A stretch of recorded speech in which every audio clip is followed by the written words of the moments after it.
Þú fær frábæru nestisboxin frá Systema og nestið í þau í Netto. Netto, kræsingar og kostakjör.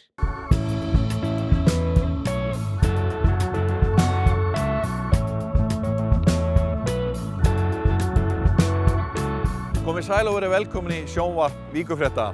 Já, hjólin eru farin að snúast á Suðurnesjum og í þættinum segjum við ykkur frá framtíðarplönum til 25 ára hér við flugstöð Leifs Eiríkssonar og á Keflavíkurflugvelli. Við förum einnig í knattspyrnu með Þrótturum í Vogum á Vatnsleysuströnd. Það jú minnsta bæjarfélagið á Suðurnesjum.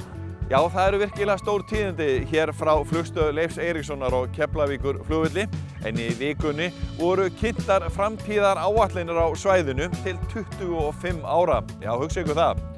Við erum að tala núna þúsundir nýrra starfa, við erum að tala þúsundir nýrra fermetra og við erum að tala þúsundir milljóna sem þetta mun allt kosta.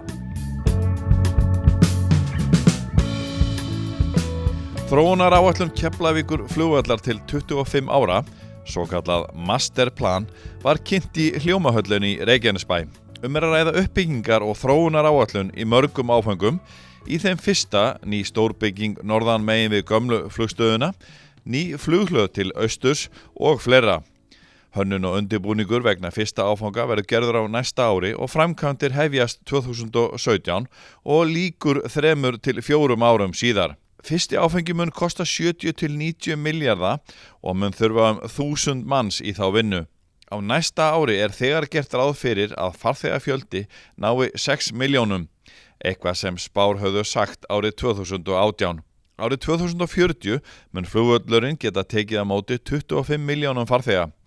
Þetta eru stóra tölur og mikil markmið. Björn Óli Hauksson, forstjóri Ísavia, tók við starfinu hrundaginn 7. október 2008.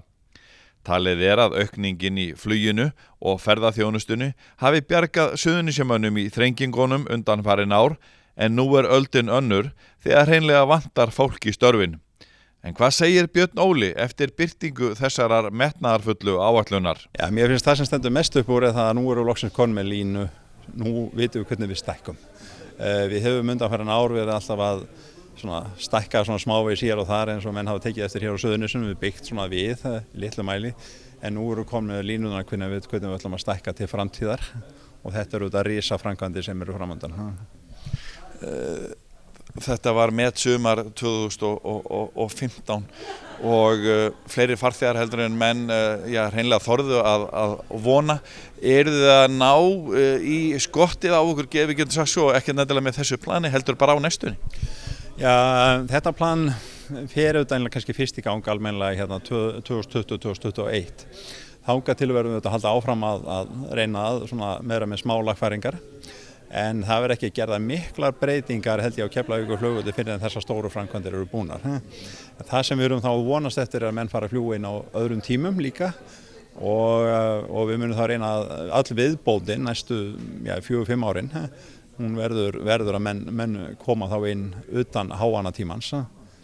Þannig að við eigum bara eftir að við erum í raun ekki búin að ná í skotta okkur fyrir en að stóru byggingarnar eru komnar.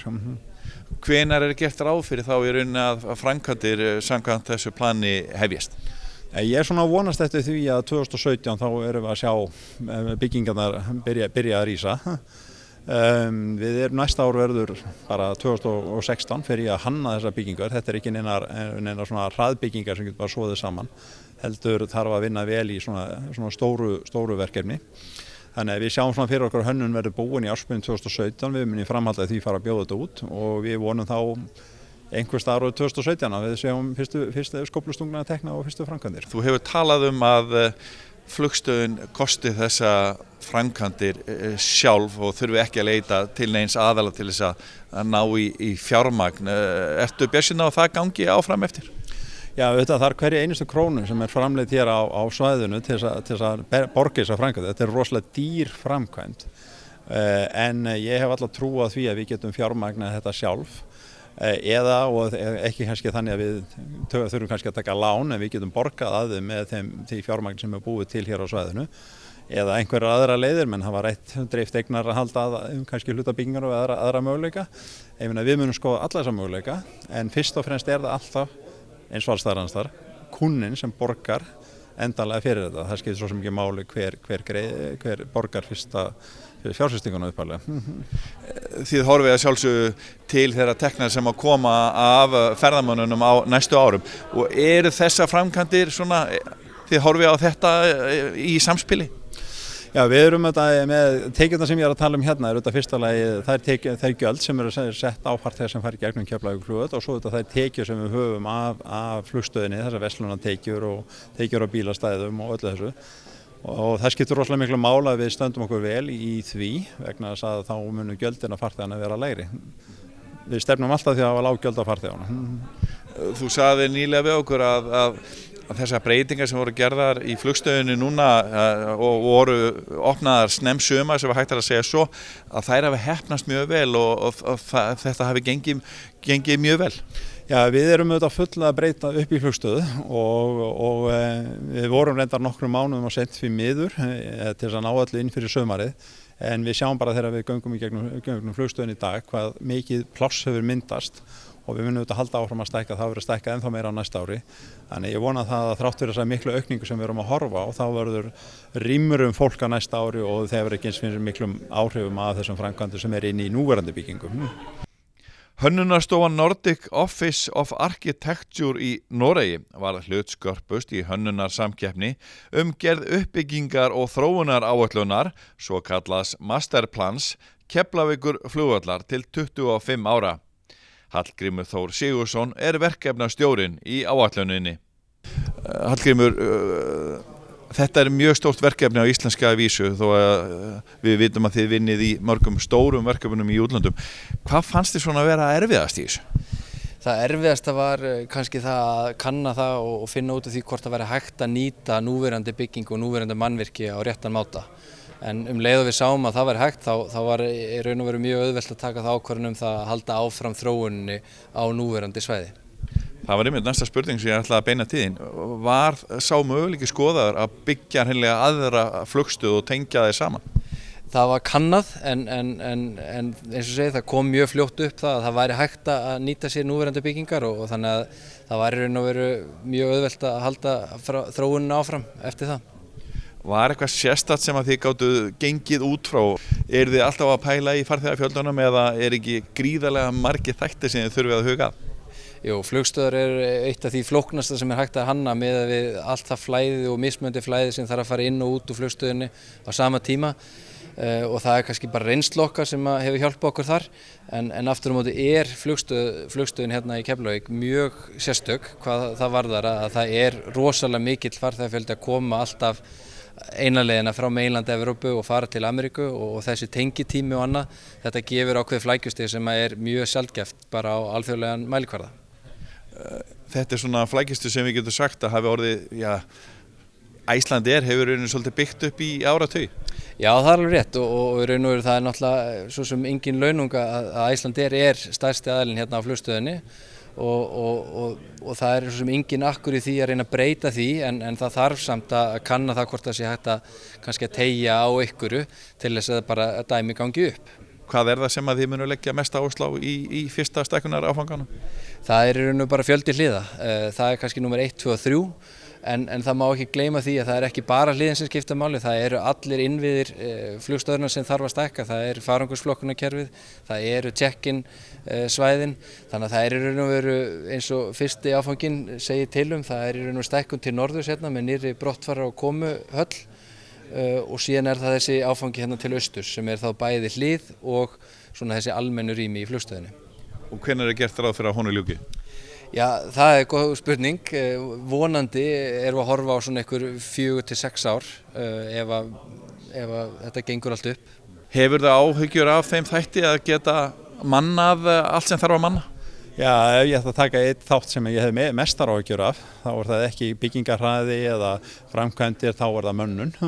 Og við erum að tala þarna að í dag eru svona 3500 mann sem að vinna upp á vellinum og ef við erum að fara að tala um að tvöfalda bygginguna og tvöfalda það magna fólki sem fer í gegnum hana, þá þetta farið að verða ansi stór hópur sem vinnur upp á flugvallarsvæðinu. Ég tek hann reynda fram að þetta ekki bara menn sem vinna hjá Isavia, heldur hjá öllum aðilum sem að vinna þarna upp frá.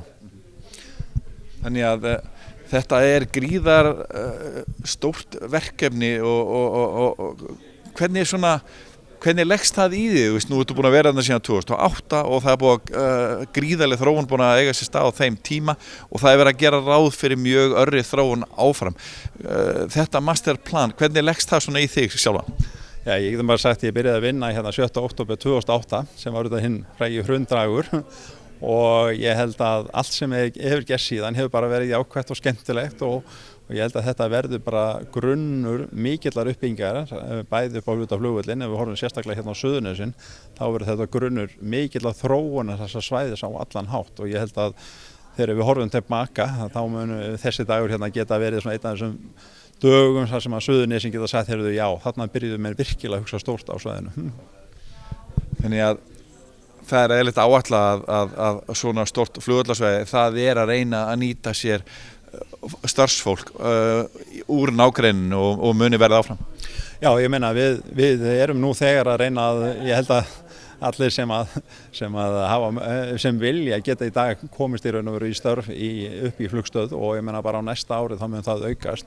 Ég get þetta eins bara nefnt sem dæmi að bara hjá Isavia upp á Keflavíkurflugvelli þá var sko með við ágúst í ár og ágúst í fyrra þá voru 70 manns fleiri að vinna fyrir okkur heldur en á síðast ári og það segir svolítið hraðan í þessari uppbyggingu og hraðan í því að við þurfum að fá fólk til að koma og vinna með okkur og nota bene ekki bara í þeim verkum sem menn sjá venjulega sko, starfseminni sem menn horfa á en við erum líka að nota verkfræðinga, viðskiptafræðinga, tölvufræðinga það allstaðar verið að stækka, ekki bara í svona ákveðnum greinum, þetta hefur áhrif á alla línuna.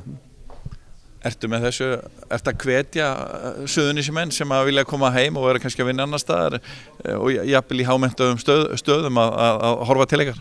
Ég meina við erum nú þegar byrjað að sjá það, við höfum til dæmis byrjað að fá verkfræðinga frá Noregi sem tilbúin til að koma aftur eins og þeim finnst þetta að vera spennandi verkefni, menn héðan og tilbúin til að, jafnvel hef ég heyrt að þeir eru að hugsa um að fara að byggja hérna og horfa á þetta sem svona framtíð, nú geta þeir unnið hérna til mörg fram í tíman og meðan að við erum að gera þetta og eins og maður sjá þetta ekki búið einu áru, heldur mörgum og ég held að bara sem flesta af þeim sem ég þekki sem eru héðan endilega koma aftur og fara að skoða möguleikana, nú eru konum möguleikar á borði til að vinna í.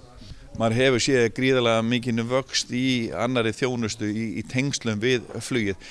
Það reynslan annars staðar? Já, maður sér það bara á alþjóðavísu að það ofboðslega mikil aukning og fólk að ferðast meira. Það orðið minna mál að fljúga og þannig að þetta helst allt í hendur og pluss það að Ísland orðin áfangastaður sem að túristar vilja heimsækja. Þannig að þetta spila margt inn í. Já, þetta gríðarlega viða mikið verkefni, plan eins og maður segir til 2040. Já, þetta mjög, mikið framtíðarverkefni og framtíðarpælingar. Það sem hefur kannski verið skemmtilegast fyrir mig sem kannski þá sérstaklega Íslending, það að það sé hægt að þróa flugstöðuna áfram miðað við gömlu flugstöðuna. Þannig að það ákveðin svona saga sem helst og maður kemur til með að þekkja flugstöðuna sína þó svo að það sé búið að stækka helming þegar framlíða stundir. Meðal áhugasamra aðila sem hlustuðu vel á kynningu á framtíðarmúsíkinni við flugstöðuna var Ólafur Helgi Kjartansson, lögreglustjóri á Suðurnesjum. Hvernig horfir lögreglan við þessari miklu fjölgun í flugstöðunni til framtíðar litið? Þetta gríðarlega stort verkefni sem við verðum að kynna hérna í flugstöðunni. Svæði sem að þið þurfið að sinna mjög mikið. Hvernig horfir þú á þetta? Ég náttúrulega sé það fyrir mér að við þurfum að taka talsvert á, okkur vantar mannskap til þess að geta sinnt þessu og ég tala nú ekki að við erum að sjá 6 milljónir farþega fara völlin á næsta ári.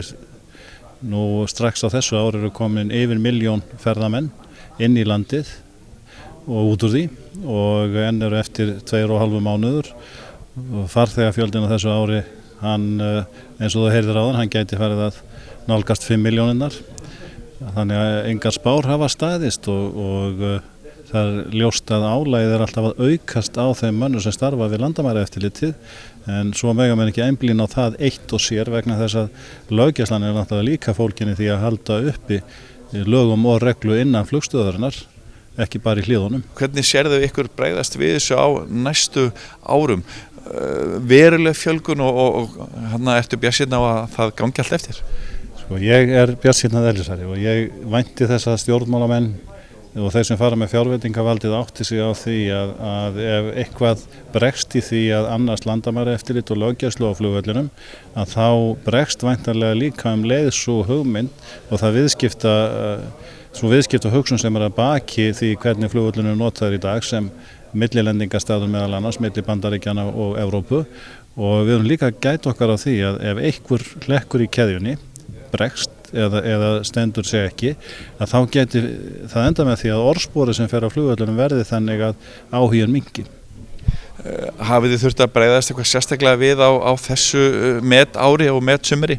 Já, nú er svo komið í fyrsta skipti að það er komin sólarhringsvakt á flugvöllunum til þess að annars landamæragæslu og það er nánast í hægt að segja að það sé verið að fljúga allan sólarhringinn á þessu ári. Þannig að starfið að ganga ágætlega upp hjá ykkur eins og Álagið orðið mjög mikið á þeim sem þarna vinna upp frá og það bitnar á mönnum, það bitnar á heilsu þeirra og hugsanlega áhuga líka þegar fram í sækir.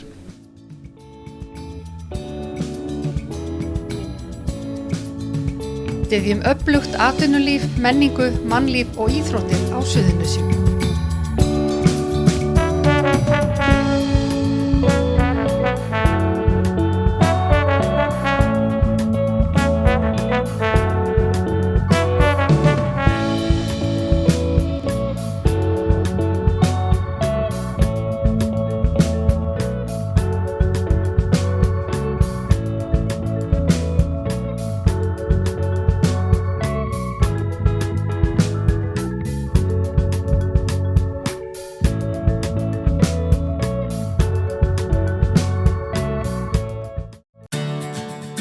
Bókaðu bílinn þinn á bílahótel og láttu degra við hana meðan hún ferðast.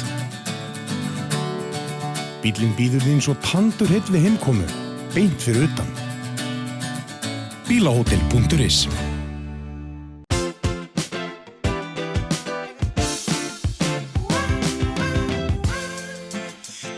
Byrjaðu fríið fyrr og njóttu lífsins. Keflavíkurflugvöllur.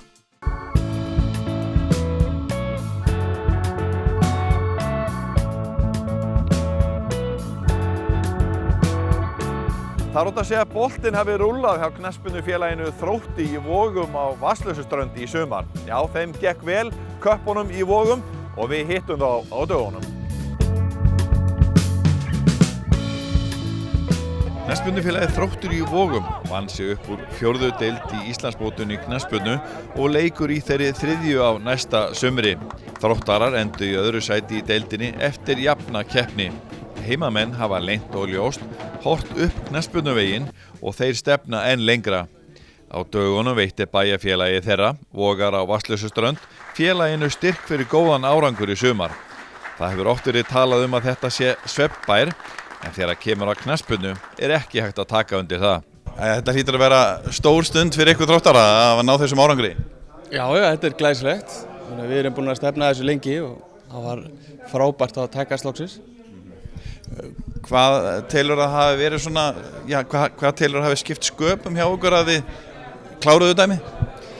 Það var auðvitað bara að vera með frábært lið, bara með mjög öfluga leikmenn, bæði í byrjunarliðinu og bekknum og góðan hóp og svo held ég reynslan frá í fyrra fara í úrslitakeppnina og vera svona nálægt í að það bæði kenndi okkur hvernig ætti að takast á þetta og líka það hungrið var mikið að ná þessu núna. Þið voru aðeins nálægt í fyrra og þið voru aðeins súrir í fyrra að hafa ekki náði þá?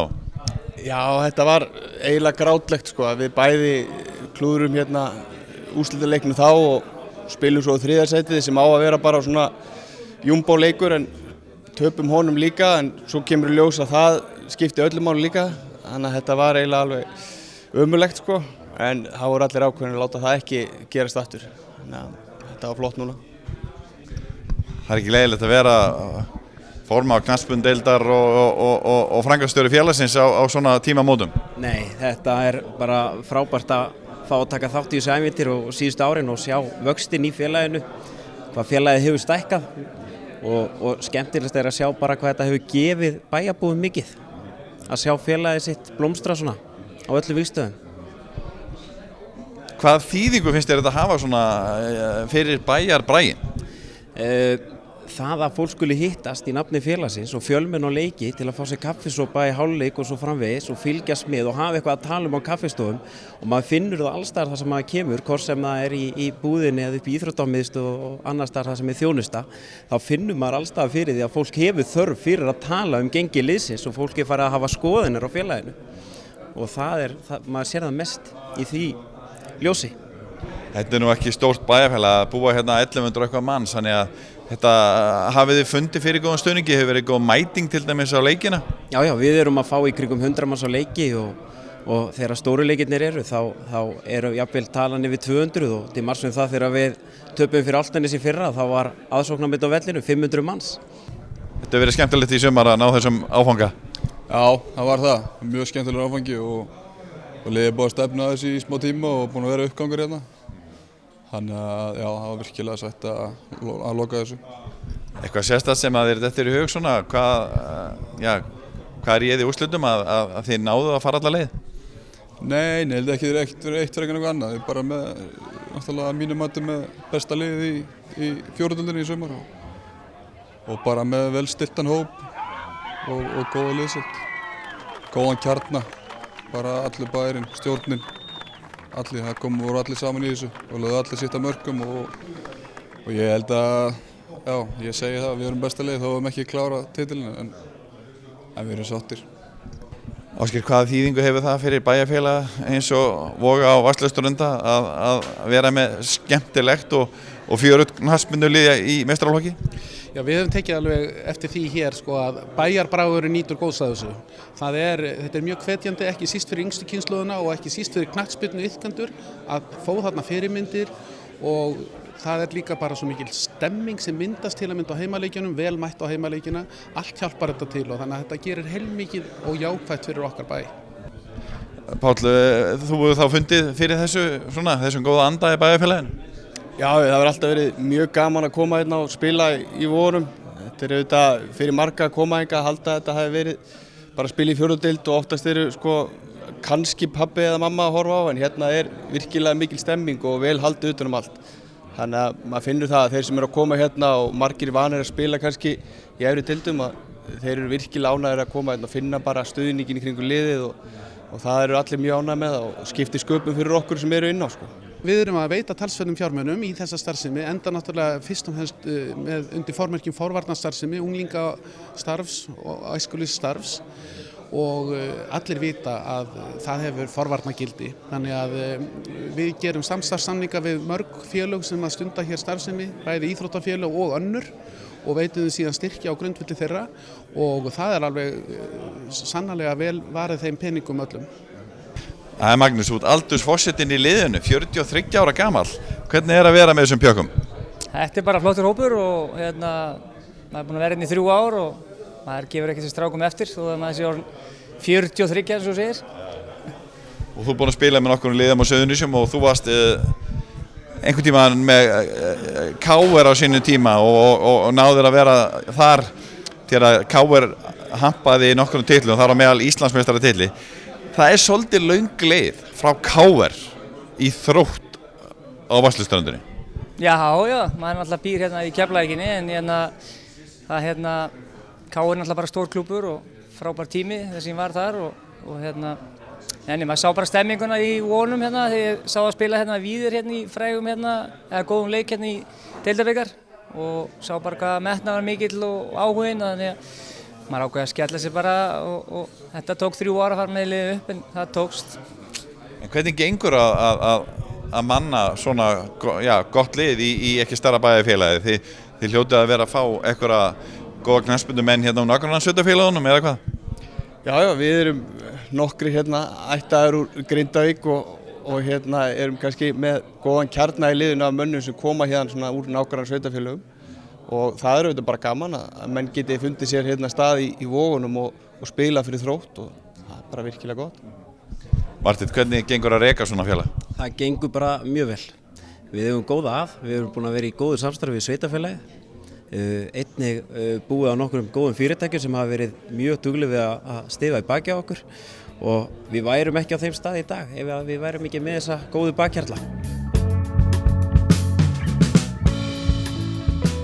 Víkurfréttir koma út vikulega á 50 og blaðið ávallt fjölbreytt og skemmtilegt þar sem fjallað helstu tíðindi líðandi stundar á Suðurnesjum. Fréttum ketti sem björguðu heimilisfólki í brennandi íbúð í Reykjanesbæ birtist fyrst hjá Víkurfréttum og rataði þaðan í alla helstu fjölmiðla landsins með myndefni frá Víkurfréttum. Það er lífsmark með þeim báðum sko. Það var sem sagt mjög mikill reykur og í raun og veru það sem að gerist þegar ég tala við konuna sem er hérna húsauðandi, hún vil nú meina það að annar þessara katta sem að við komum í ganga þarna hafi í raun og veru bjargað lífi magnanna þarna inni vegna þess að önjulega sem sagt og fer kötturinn að kettirnir fara út eitt glugga þarna sem er inn í íbúðinni sem að er ekki í svefnherbyggi en móðurinn var sem sagt inn í svefnherbyggi með dóttur sína, hún var hérna sofandi.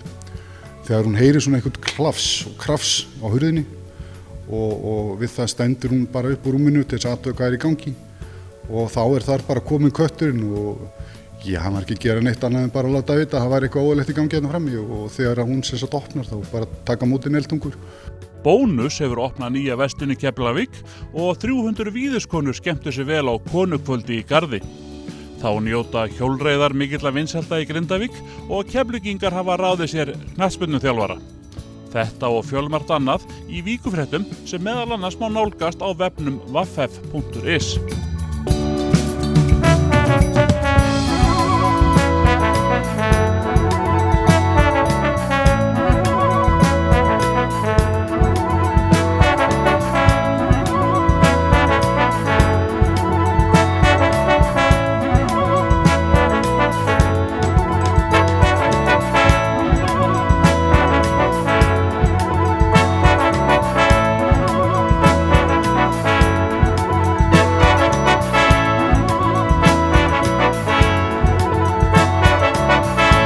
Vertu velkominn á Rocksap Íslands. Þar getur þú prófað hljóðblanda, spreytt þig á hljóðfærum, skellt þér í bíó, skoða muni úr rocksögunni og margt fleira. Við tökum vel á móti hópum af öllum stærðum og gerðum. Ég vil að þú